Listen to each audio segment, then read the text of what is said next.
Good evening and welcome to this week's episode of Sunday Night Live, your favorite automotive show where we talk about all those things that affect the customer experience at your store. Because the better the experience they have, the more they come back for, the more people they refer to you, and they become your biggest cheerleaders. And they'll send you people, and people will travel great distances to come do business with your store because you will be the store that everybody wants to go to. And I'm very fortunate to have a great network of people and connections that I bring on every week. And once a month, I do a show towards that basically promotes TechForce because I believe in their mission, and I'm part of that organization insofar as I help them spread the word as to how TechForce can benefit dealerships, aviation, power sports. It's a great resource for you to have because everybody's in the same boat, right? We are all, hold on a second.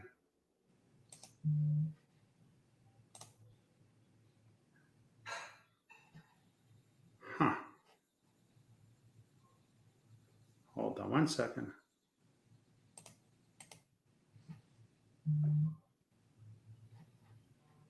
I got a dialogue warning from StreamYard that LinkedIn lost access to the account. So I don't know if there was any delay just now, but I reconnected. Whatever it said was disconnected. So hopefully we didn't miss anything. Wow, but it totally threw me off track here. My friend David Kokenauer says it's technology. 70% of the time it works. The other 30%, we kind of have to adapt to it. And as you get older, you start forgetting stuff. So that totally threw me off track here, Greg. Anyway, so I bring on folks that have either done it or are doing it now to help improve things at your stores. So I'm honored to have Greg Rintala with me today. He is retired from Snap-on Corporation. Greg, welcome to the show, my friend. Thank you. Glad to be here. So tell us a little bit about your background and what brought you up to this point, and then we'll kick the show up. Okay.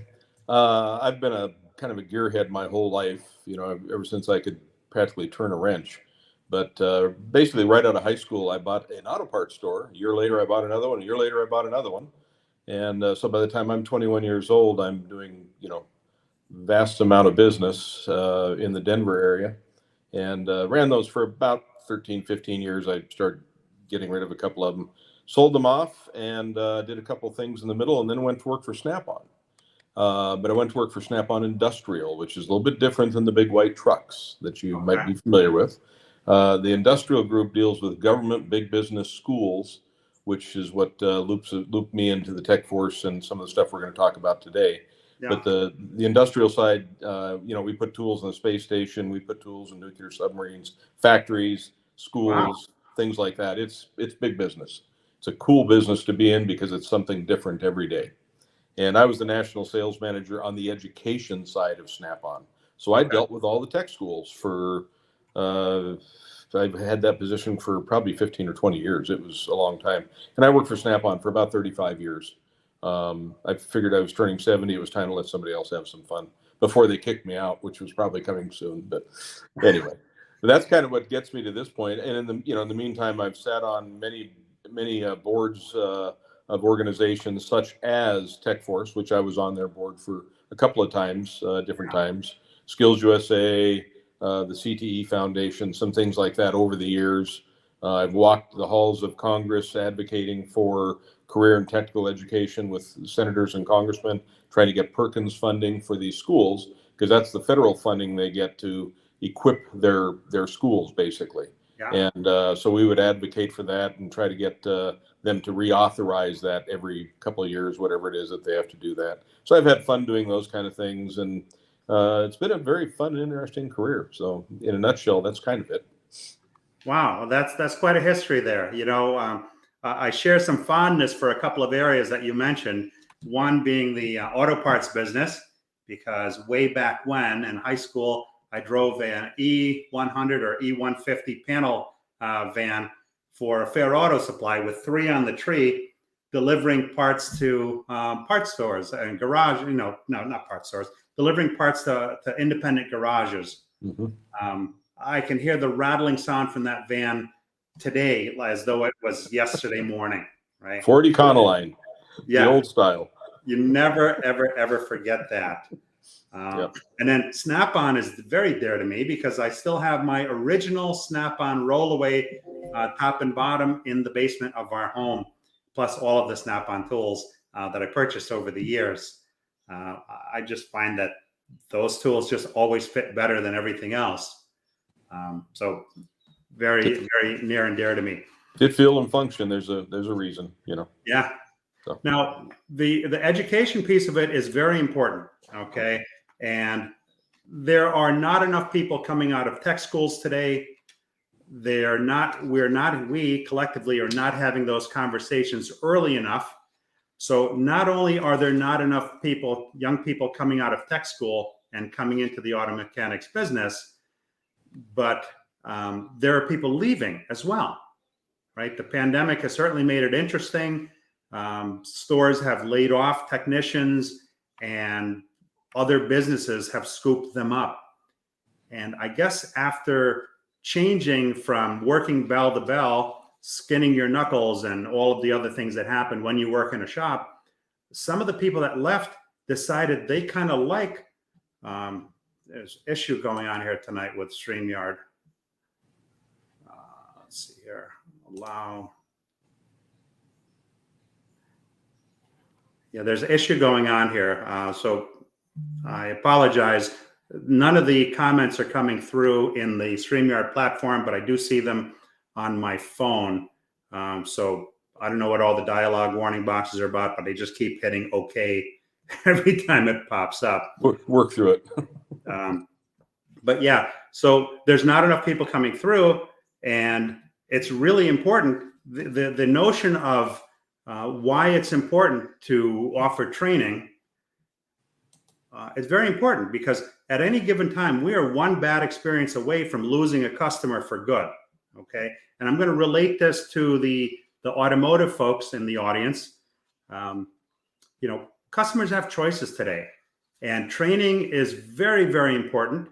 It's training the technicians, it's training the service advisors, it's training management, all of that, because I'll paint the scenario for you that happens at stores across the country, and it happens regularly. And I'm sure this is not going to be something that people aren't familiar with.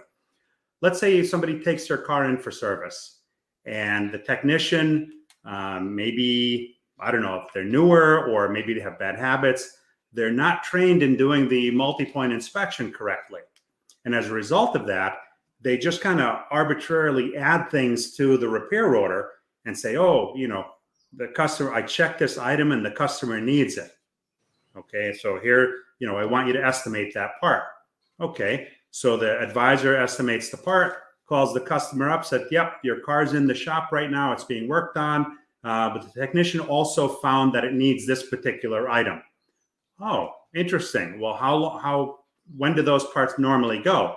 And I know the answer to it, but I ask it anyway because I want to see what the response is. Well, it normally goes at this particular time, but yours needs replacement. All right, well, go ahead and replace it, but I'd like you to put the old part in the car for me. No problem. So I go to pick up the car, and I look at the item that they put in my car.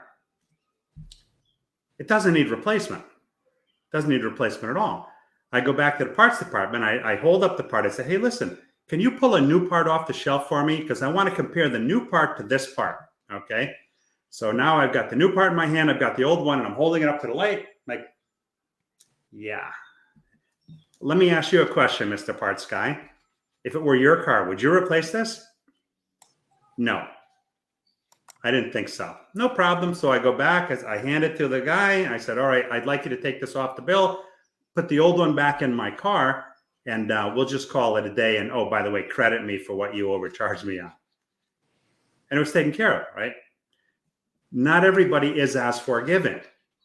So the mechanic definitely needed more training.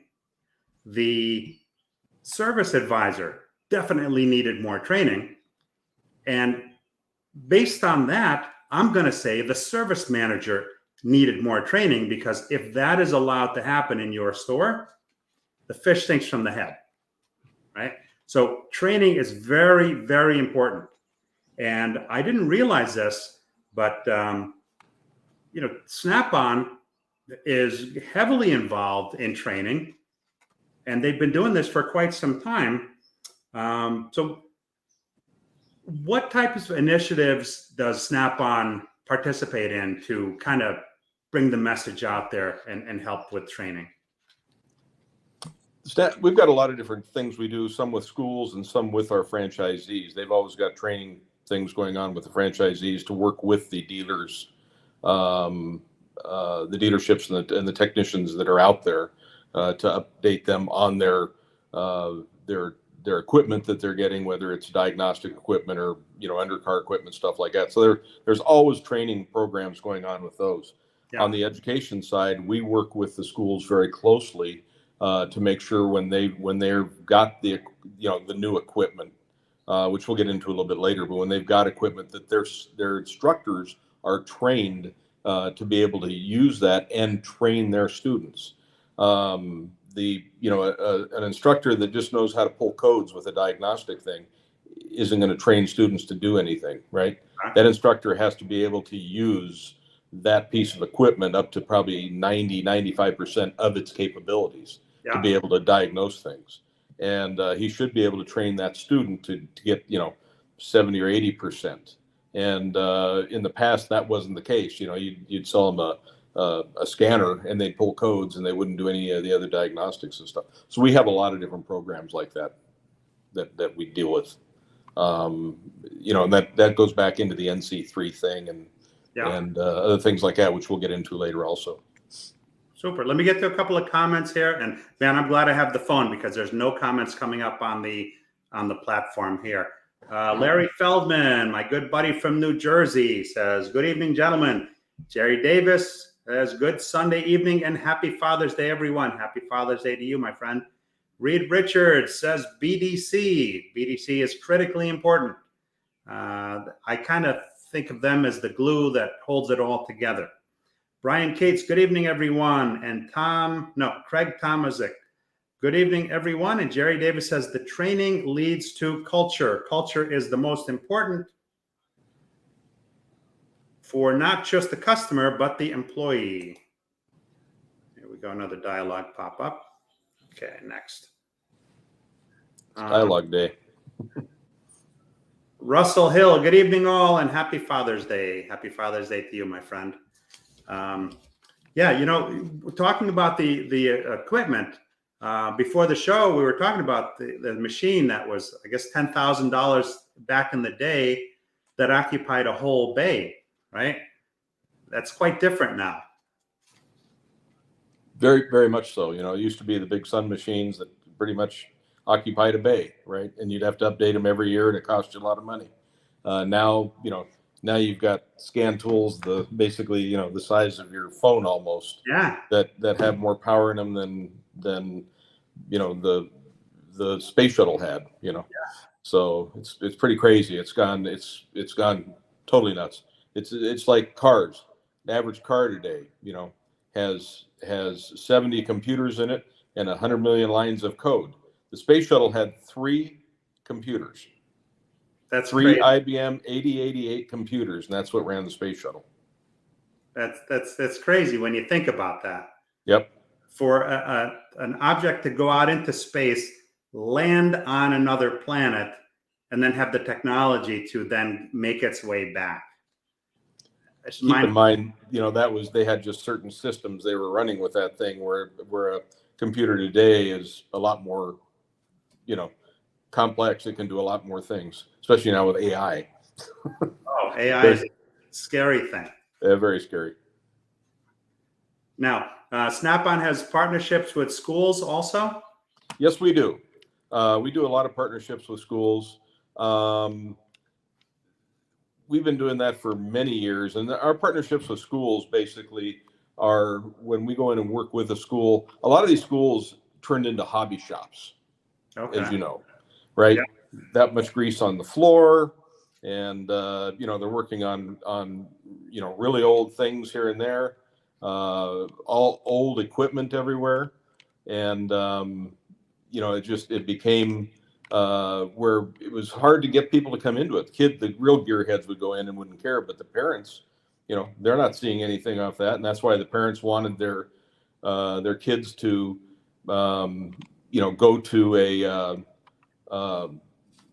get a college degree, which is what most parents want. They want their kids to be doctors and lawyers, right? They don't want them to get the consolation prize of having to go to a tech school. So we have so many partnership schools around the country. Most are tied to our NC3 certification programs, which we'll also talk about later. But all of our partnership schools kind of came in and wanted to upgrade their programs. Normally, this involved multiple 20-yard dumpsters, and we'd haul away old equipment that wasn't relevant, old engines, carburetors, things like that, old sun machines, and it's involved a lot of scraping of grease off the floors and painting and redesigning shops and programs, the courses and curriculum, things like that, and a lot of times changing staff because that staff didn't necessarily want to learn the new stuff, right?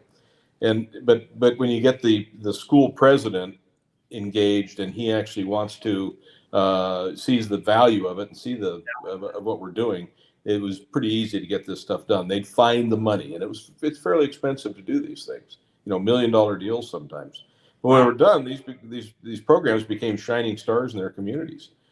Somewhere somewhere a parent could come visit and be proud to have their student come in and live and learn and get a good career out of it. Well, what's interesting is that, the conversations aren't necessarily revolving around go to a trade school, right? Get a college degree. And a college degree, I know my kids are both out of college quite a few years, but then it was $100,000 for 4 years, right? Yeah. And I'm not talking about, going to Harvard either. Right. A good schools, named brand schools, but still very expensive. You get out of college today or 4 years from now, you could conceivably owe $200,000, $250,000, and the jobs aren't necessarily there. The great thing about automotive is the jobs are there, right? I look at automotive technicians and automotive jobs in general almost like nursing jobs. If you're a nurse today, you could write your own ticket. There are many places that want you to work for them because they're all shorthanded, right? Yep. So, and to your point of the old school shops and working on old stuff, very fond memories. I'll never forget. We had a 57 Chevy that we were restoring in the shop. We had my shop had a spray booth, lifts. I mean, we were probably one of the better schools. I don't know how many schools actually had their own spray booths. But the instructors, they were restoring their antique cars, kind of on the clock. It became kind of a sore subject for some of the other teachers because, they felt as though the school was funding their hobbies, so to speak. Right. Exactly. And today, the skills gap is huge, as we know, and there's so many jobs out there. Yeah. And there aren't enough trained workers. I think the last thing I read in the automotive sector alone, there's about 5.5 jobs open for every tech graduating from technical school. 5.5 jobs open for every tech graduating, and the dealers and the repair shops can't find people. They're stealing them from each other. The part of the problem is technology is changing the way things are built like cars. We talked about the computer power in a car today. The average old-time technician doesn't want to learn that or just can't quite get it. He's got to call his grandson in to teach him how to use the scanner, right? Right. I'm not putting these guys down. They're all a bunch of good ones out there, but it's like me and my. I'm sorry. It's a comfort level. What they're used to. It is totally, but and notice I say technicians, not mechanics, because we are technicians today. Totally different than it was years and years ago, right? So and for them to stay up with it. Every new car, every new model year, sometimes multiple times a model year, technology is changing. Things are changing in these cars, and they've got to constantly go get trained all the time. It's ever evolving. So that means more training of people that have the skill sets needed to keep it up. And it's a challenge, but it's something that needs to be done. And we need to figure out how to get more kids into the trades.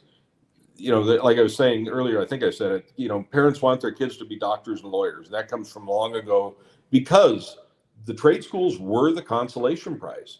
If your kid wasn't smart enough to get into college, he's going to a trade school. Not my kid, he's not going to do that. He's going to go to college. I recommend kids go to trade schools, learn a trade, if nothing else, to fall back on. Do that first and then go to college. And you can get a lot of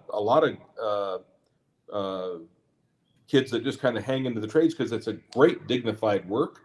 You can make a lot of money. The average welder today, we have kids coming out of high school with their welding certificates, don't even go to college, don't go to a trade school.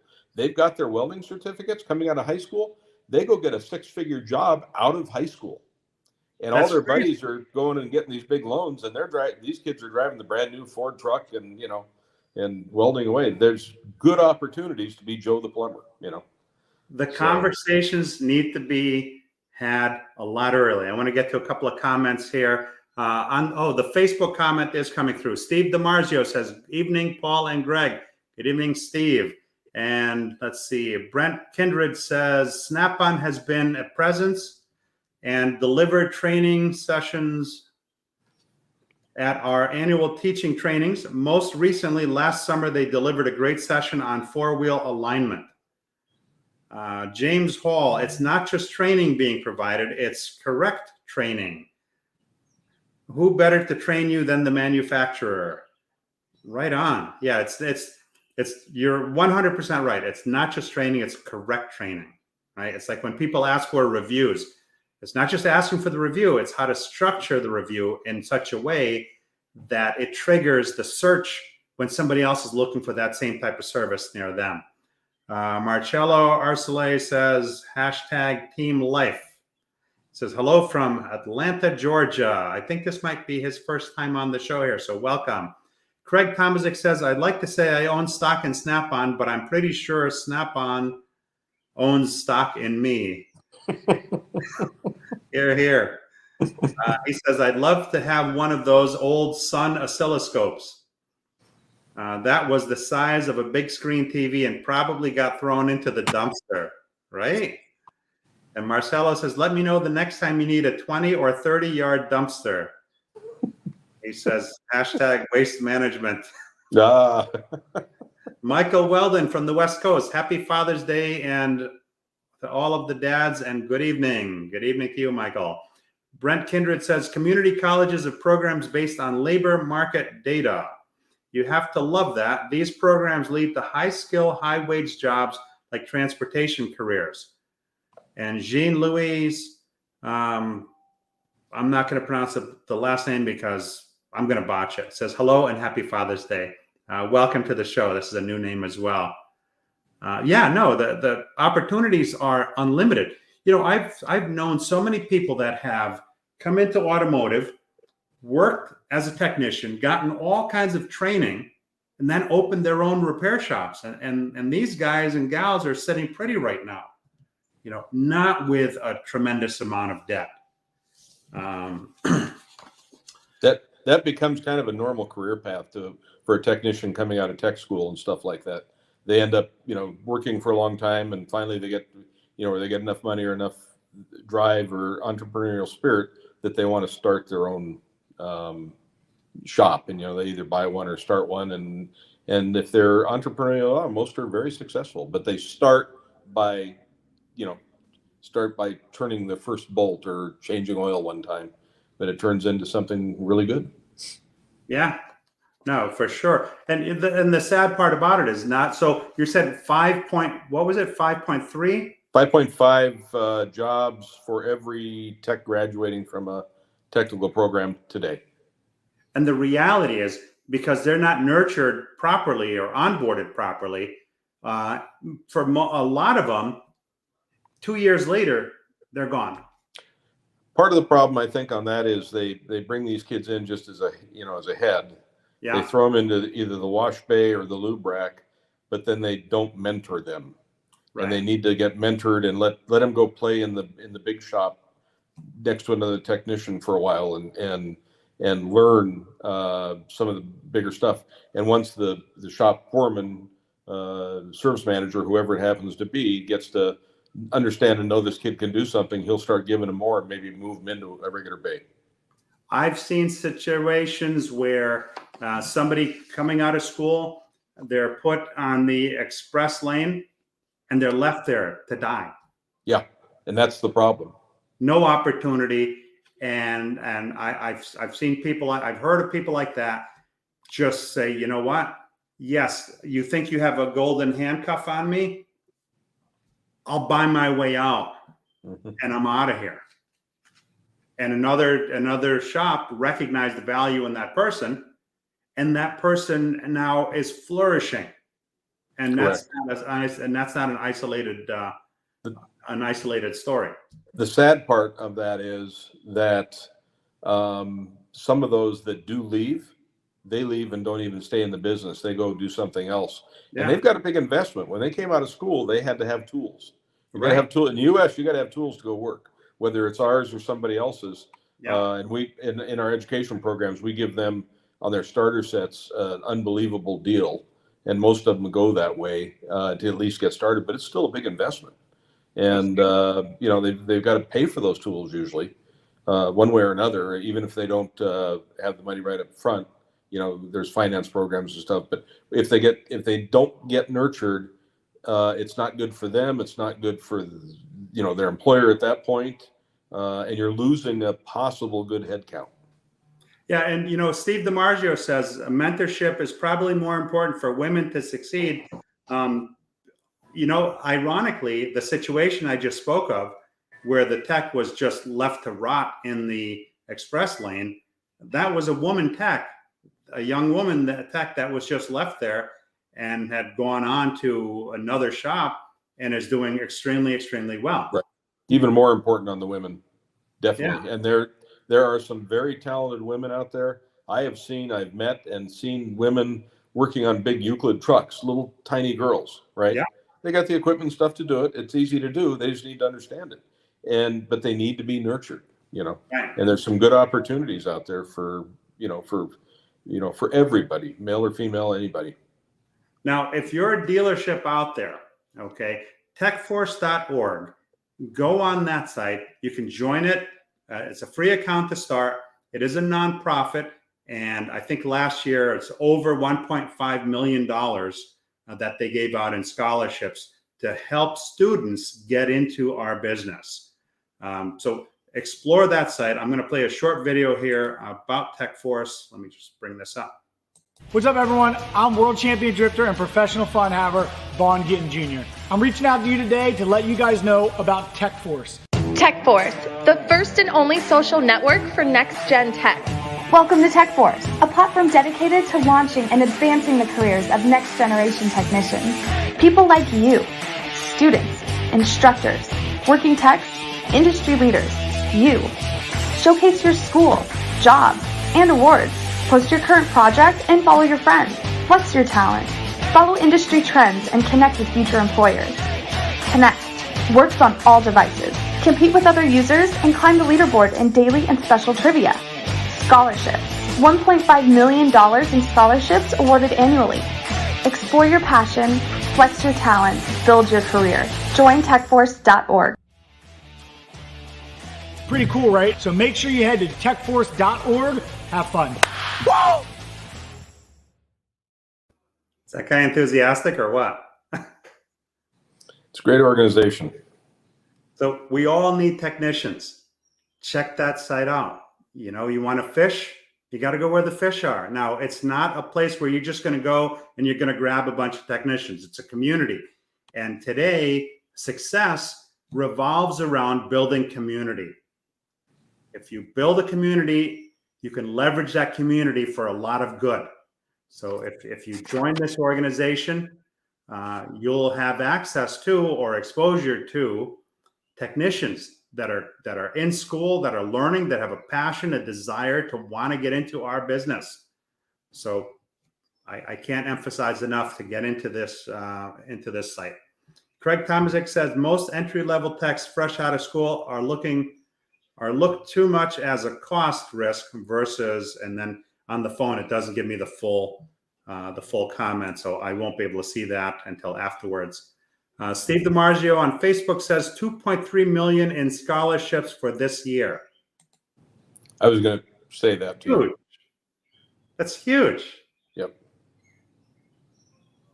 That's like hitting lotto if you're a shop.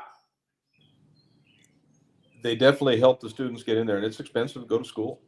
So they've got different kinds of scholarships and grants, that they'll do depending on the student and what they need. Good organization. Now, talk to me about, let's see here. Talk to me about the NC3, the National Coalition of Certification Centers, and that kind of integration. Okay.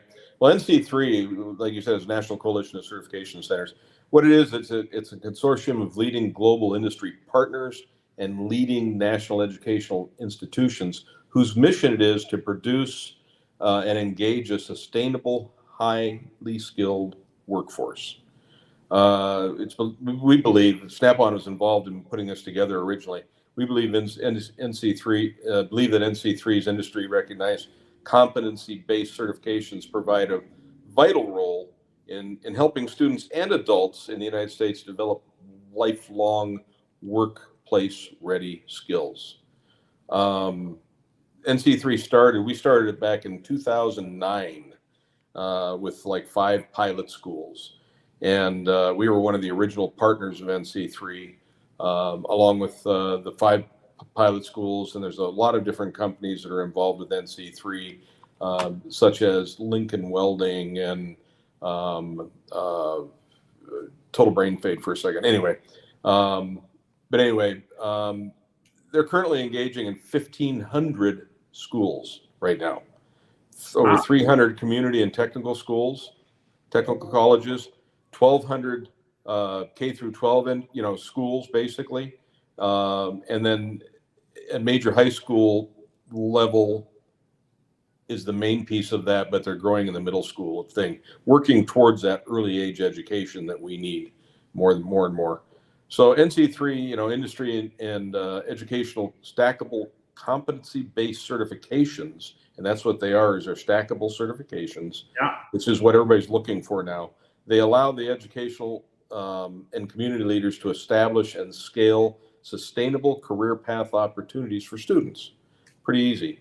The numbers that NC3 has done over 500,000 certifications to students, and over 4,000 instructors have completed their professional development and train the trainer instruction. Remember earlier I was talking about how an instructor could only only taught how to pull codes, didn't know how to use 95% of what that scanner or diagnostic tool could do. And that's what this certification system does. It teaches them how to use the equipment and how to teach the equipment. So the instructors get certified, and then they go and they train the student, and then the student goes and gets certified. And he can take that certification with him then to show that wherever he's going to get a job, that yes, I know how to use this piece of diagnostic equipment or this undercar equipment or whatever it happens to be, and be able to just plug it in and go. You don't have to teach me anything. And that's kind of how it's come about. Is Lincoln Welding part of Lincoln Tech? Is that the same school? No. Lincoln Welding is Lincoln Welding. Lincoln Tech is not part of that. That's a whole different thing. Oh, okay. So, I wasn't sure. I figured you'd know. Lincoln Welding is one of the biggest. Them and Miller are probably the biggest welder companies in the world. Lincoln Welding is the one that partners with NC3. They also have partnerships with companies like Trane for air conditioning, things like that. There's a lot of different certifications that they do, and it isn't just automotive, but they've got a lot of automotive ones in there too. So it's a neat organization, and it started, very small, but it's grown very large. I have fond recollections of welding too, back in the day. Oxyacetylene welding, some brazing, my acetylene welding, man, when you looked at it, had a nice sweep back and forth. Yep. Beautiful. It was a work of art. I was very, very proud of that. Right. But there's so many different types of welding today. Highly specialized. I've seen a lot of it with my Skills USA connection, because that's one of the things they compete in. And I've seen some amazing welders that can, I look at this stuff, and these are high school kids. I'm looking at them, and they're the judges come out of the Lincolns and the Millers and people like that, and all the suppliers, and they're even saying, we'll hire this kid right now. They'll hire him to do training or whatever. That's what's happening when you do the Skills USA thing. So I remember when I was doing welding, you could look at somebody's weld and you could see if it's a crap weld, or you could see a nice, the nice sweep on the weld. I mean, it's really kind of cool. Oh yeah. I'm glad that I had the opportunity to come up through the business this way, because I've had exposure to a lot of it.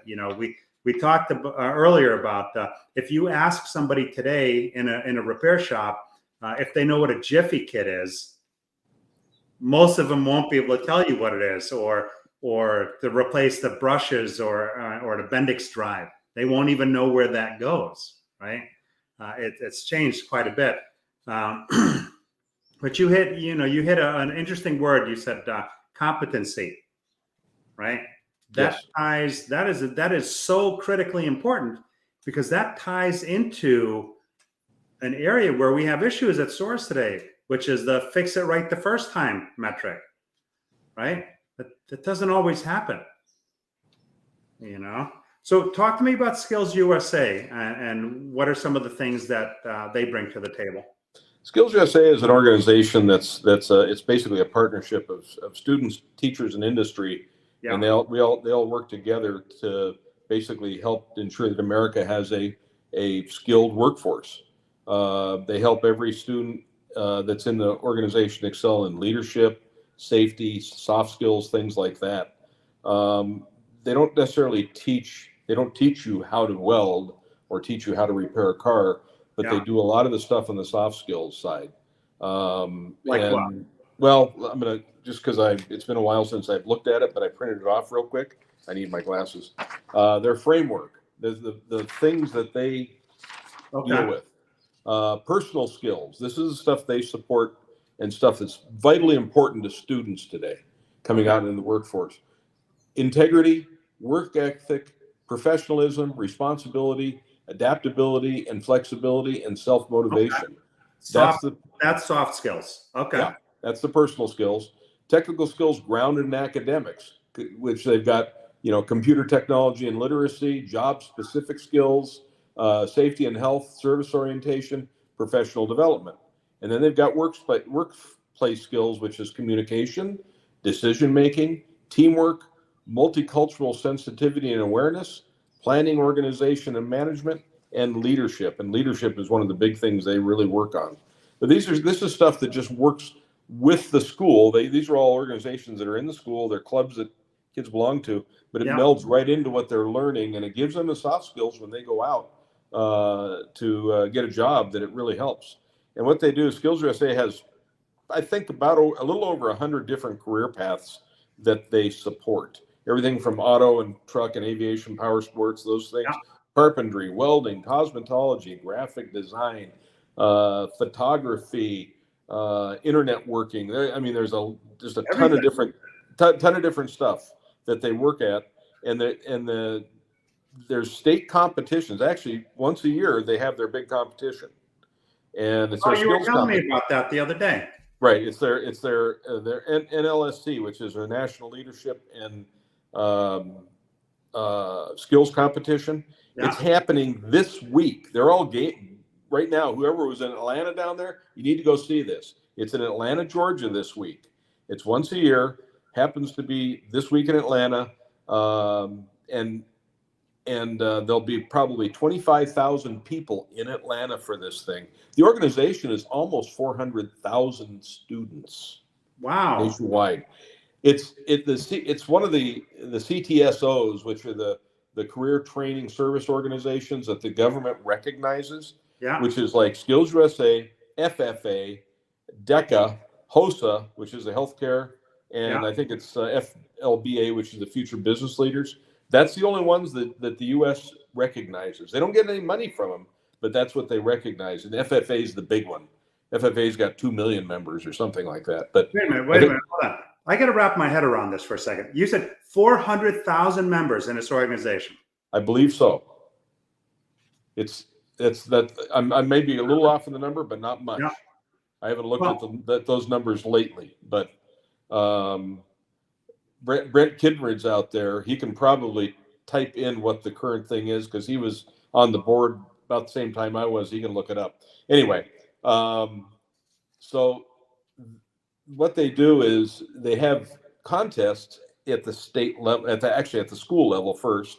Then they go to like a district level, and then they go to a state level. And they have these contests. So they'll have an automotive technology contest that's put on by industry. Instructors aren't normally involved much. They may help a little, but they don't design the contest. So it's designed by industry to current things going on, and they have to compete in this. And the winner of the state, only the winner in automotive, secondary and then post-secondary, high school and then college. So you got 2 coming out for automotive, for instance. Yeah. Just for automotive technology.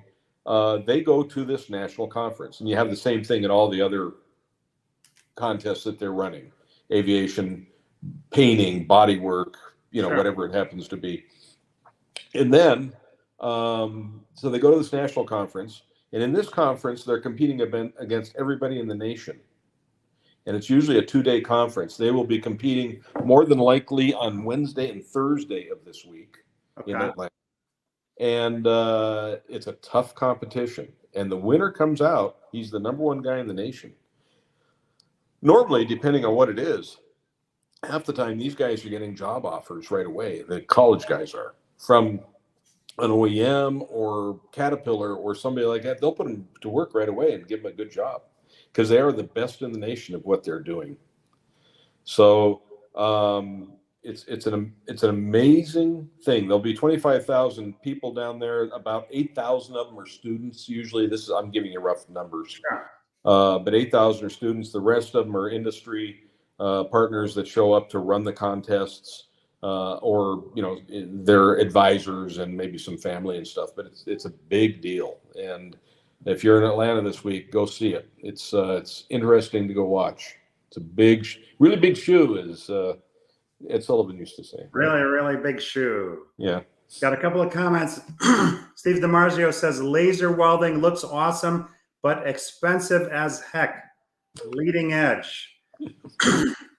Brent Kindred says Greg is correct about membership being approximately 400,000 members in all 50 states, Guam, Virgin Islands, Puerto Rico, and District of Columbia. Thanks, Brent. Wow, that's really pretty amazing. Scott Gregg, happy Father's Day to all the dads. Happy Father's Day to you, my friend. Joe Chambers, Mr. Comment. Happy Father's Day to all. Great to see you, Joe. Let's see here.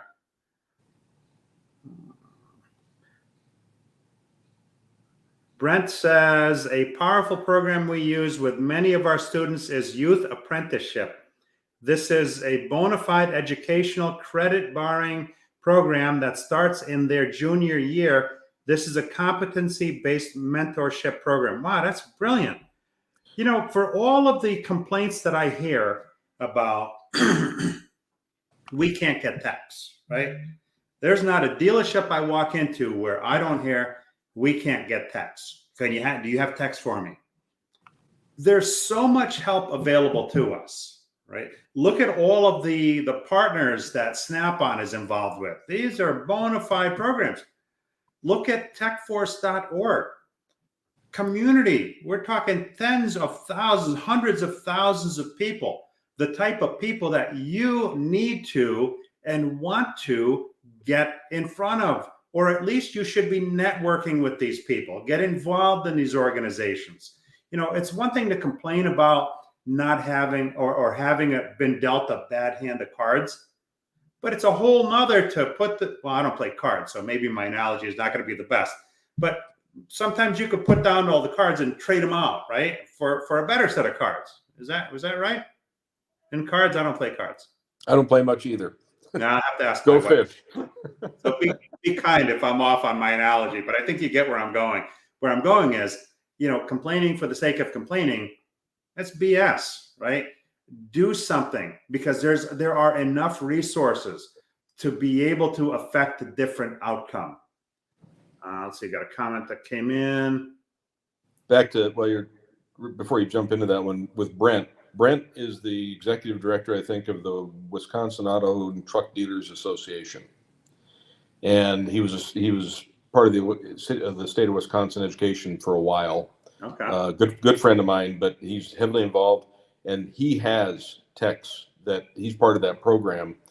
We support them and are involved in working with them to get tools and stuff like that. And I'm not sure how many TECHS he's got going through that, but every year I think they bring in, from my memory, the 30 or 40 TECHS into that apprenticeship program that they spread out through the state. And that's per year, and that's just touching what they can touch. So it's a great program, the apprenticeship program. That's incredible. Brent says Skills USA NLSC is the largest skill and technical trades competition annually in the world. Wow. Yes, it is. Wow, that's huge. Brent, I've got to connect with you. I'll connect you with him. You're somebody that I need to network with. That's wonderful news. Scott Gregg says we have a strong mentorship and apprenticeship program working with multiple schools in the community. Now that's what I'm talking about, right? That's what I'm talking about. Both high school and community college works very well. That is exactly. And that's one of the things I was going to talk about somewhere in here was these partnership programs. Part of the partnership programs with schools is the service facility, a dealership, whatever it happens to be, going to that school, knocking on the door and saying, hey, I'm so-and-so and I'm the service manager or the owner of this shop. I would like to see what you're doing here, first of all. Second of all, I'd like to talk to you about, having some of your kids come down and work for me or apprentice with me. That's where you're going to pick up these kids. And, you don't just wait. You can't just wait forever. Go find them. Go get involved. There's a local garage in my area. I'm in Niantic, Connecticut. Furman's Garage, West Furman. He started a program with the local high school. These kids are coming into the shop. They're learning how to fix cars. They're learning how to do brake jobs, oil changes, the general servicing, right? Guess what? These are going to be people that potentially would be working at Furman's Garage. You think this guy's waiting for somebody to bring him people? I'm on newsflash for you. Nobody's going to bring you people. As dealerships, we take great pride in contributing to our communities, right? We spend all this money, but I put an article out there. If you look at the articles that I published on LinkedIn, how much of that is really community involvement as opposed to advertising, right? We think we put our name on the back of a jersey that we donate to the team. That's yes, it helps, but is our mission really to advertise to get that next car sale? Or is our mission to help these young kids get into the automotive business to be able to then build our farm teams, right? To take care of our own problems, So Greg, I tip my hat to you, you and I need to get on a phone call because we've been connected for a while, but we've never actually got on a phone call. We're going to do that this week. So after the show, I'm going to send you a message because that's the kind of stuff that's going to make a difference in where we go. I've got another comment here coming through from Steve DiMarzio. Minimum age to join TechForce network is 13. We all need to get involved in 7th and 8th grade to motivate students who would enjoy CTE. Early age education. Well, yeah. Matter of fact, here, let me put this up on the screen.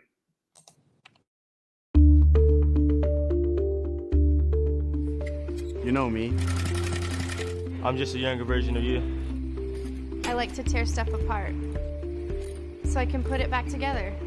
My hands are my best tools. I learn with my hands. I work with them. I think with them. We know how to make things go. So what would you tell me if I was the younger you? Would you tell me to stop fidgeting? Sit at my desk and try to be like everybody else? Or that there's only one road to success? Or should I keep driving like you did, fixing stuff and figuring out how to keep the world moving? Help me show the world that there's a profession right here in my hands. Help me build my life and my career the way I'm wired to work. For us, this is how we work, and you can lay that across to you. It's how we are, wired for success.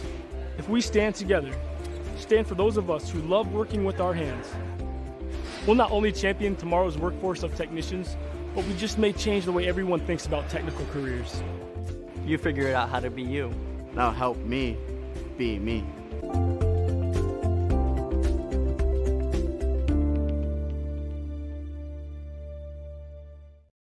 If you're out there watching, whether it's now or on the replay, I want you to grab a pen right now and a piece of paper, and I want you to write this down. Bless you. Excuse me. Don't write down bless you. TechForce.org. This is an organization you need to look into. Brent says, over the past 3 years, the Wisconsin automobile and truck dealers have awarded 257 scholarships to students going to college in automotive, collision, and diesel careers. 17 of them are female.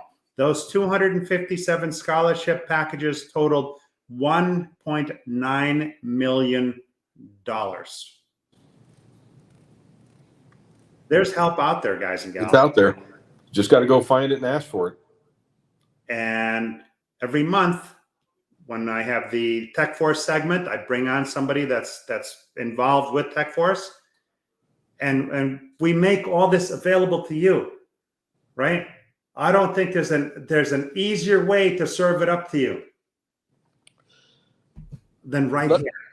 Let me comment on Steve's comment a little bit ago on that 13-year-old thing. First of all, one thing I didn't say earlier on the partnership with local dealership stuff, every one of those schools is looking for somebody to sit on their advisory board that is a local repair shop or dealer. That's one way to get connected with that school. Then you will be first of getting his students out of there if you're interested.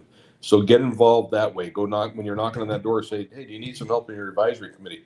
It's a once a month, hour-long meeting, and you can help them out, and they'll love you for it. But back to the early age thing. As an industry, we have to engage with students and educators and parents and communities at an earlier age. We need to inform and demonstrate the opportunities and the connection to the career pathways that are connected for our social and economic engagement. Early age is so important. If you ask a first or second grader what they want to do when they grow up, what are they going to tell you? They're going to tell you that they want to be a fireman or they want to work at McDonald's. And the reason they're going to do that is because that's the only place they've been. They have no clue of what else is out there, right? We need to have field trips to other businesses, car dealerships, factories, airline repair hangars, wherever. Offer those up. If you've got a shop or something, go to the local elementary school. If nothing else, go to the elementary school, maybe the middle school. But, offer a tour. Take your kid, your kid to work days are more important than ever nowadays. Kids start developing their thoughts at an early age. We need to give them a jump start. We have a school in Kenosha, Wisconsin that we worked with NC3 and ourselves in the school. And it's a school that teaches kids CTE stuff in elementary school. Got the cutest little kids in there learning to turn a screwdriver. First of all, safety glasses, learning to turn a screwdriver and screw something in or turn a wrench and stuff. And these kids all love it. And now they all want to be technicians or work on things or build things. They want to make things. So you need to start them at an early age so you don't have them all trying to work at McDonald's. There's no jobs there anyway. So, get them into your, it takes a while, you got to grow them. Plant the seed. It's important. But the house with the strongest foundations it stays up the longest. Exactly. Everybody's got a high school, a middle school, a grammar school. There's nothing stopping you as a dealership from taking your service manager, maybe one of your senior techs, maybe one of your newer techs, and going into the school and telling the story as to what automotive means to you, what it's done for you. I know what it's done for me, and I know what it means to me. I've been in it. This is my 44th year. Some of my best friends that I have today, I met on both sides of the desk. I have service customers from decades ago that I am friends with like this today. So you all have this available to you. Get a group together, visit the high school, visit the middle school, visit the grammar school, and let's start having these conversations now.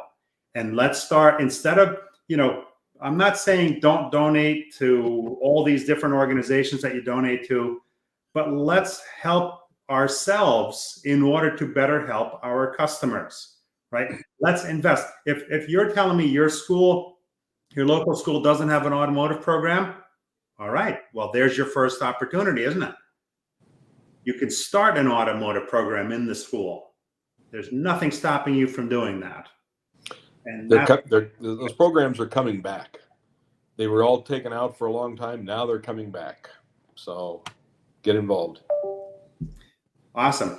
Well, I want to thank everybody. Let's see here. Steve DiMarzio says, I serve on a local school board. I'm pushing hard at my district and area. Greg is right about field trips, including aerospace. And he says, and career days. Mm-hmm. So if you have the field trip and bring them into your shop, give them something to do, especially if it's younger kids. Set up a little skills thing. Let them turn some screws or wrenches or whatever, just let them play a little bit. That's what's going to get them engaged and involved. Yeah, but the time to start is yesterday. Exactly. So it's Sunday night, so you can't do it now, but tomorrow, after you get through the flurry of the Monday morning, make it your first order of business to start helping yourselves. So Greg, I can't thank you enough for being on here and sharing your knowledge with the audience. I really appreciate it. Thank you. To those watching live every week and that support the show, I appreciate you more than you'll ever know. Thank you for supporting the show. And to those watching on the replay, by all means, any questions you have, the questions didn't show up in the platform here. So I wasn't able to share some of the comments that came through LinkedIn. But I'm sure that after this, I log off, I'll be able to see them all in LinkedIn because on my phone, LinkedIn shows up. On the computer, Facebook shows up. But any questions you have, by all means, put them in there. And if you're not connected with Greg or myself, by all means, send us a connection request. Happy to grow my network of like-minded professionals. As my good friend Paul Machine always says, a rising tide lifts all boats. The more we can help each other, the more we do for this business. So thank you again. Dan Stedham says, thanks, Paul and Greg. Thank you, Dan. Appreciate you tuning in. And Steve DiMarzio says, awesome job, guys. Thank you. With that, we'll see you next week on Sunday Night Live. Have a safe and successful next week. Thanks again. Greg, hold on for a moment after we log off.